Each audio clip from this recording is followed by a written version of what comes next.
We're back a day later, and this is what 40 minutes worth of work looks like. But if you notice, it's a little frayed, especially right there. But it's okay, we're gonna move on.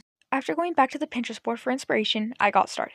And FYI, I'm not using one hair wrap that I found on Pinterest as my reference. I'm using multiple hair wraps as inspiration to what I want my final hair wrap to look like. I will say sometimes I combine colors that I regret later or to do patterns that I don't think look good. But in the end, because my beginning color palette were colors that I liked, it usually turns out looking good. This is why it's important to make sure that your beginning colors all go together decently well, because most of the time, no one's really looking at your hair wrap super up close. Again, the colors I chose were direct inspiration from Pinterest. Now about 30 minutes in, I feel like the hair wrap's getting pretty long.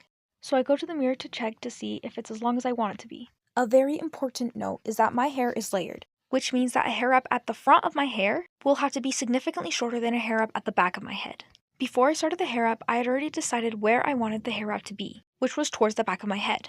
And because of that, I knew where to measure the length of the threads. Well, 3 times as much as the length of my hair. I decided that I wanted my hair to be an inch longer, which is perfect for this next step, which is crucial. This last and crucial step is where the knotting comes in. I created a loop with the string as usual, except I thread the end of the string through that loop. This creates a knot, which is really important to do at the end of your hair wrap because it'll make it so that if anything frays, the entire hair wrap won't come undone.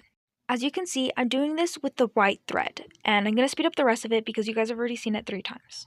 I like to do this with every string that I'm going to use with the last inch or so of my hair wrap.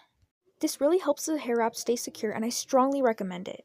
I would like you guys to see the difference between the knotting versus just the wrapping. The bottom white section is the knotting, and you can see it's a lot bumpier than the top section, which is just the wrapping. So if you want your hair wrap to look chunky, which is super cute, then do the knotting, but it does take more time. If you want your hair wrap to look smoother and take less time, then just do the wraparound, which is what I do. Next, once you're done with your hair wrap, you're going to create a knot at the very end of the string. This is just a simple knot as you can see, but you want to get it as close to the base of your hair wrap as possible. Next, you're going to cut off the excess, leaving about 1 centimeter or so of string. This is optional, but I like to burn the ends of the string just a little bit so that they don't fray. And then that's it, you're done! You have your beautiful hair wrap ready to attach to your hair. This is how she looks on my hair.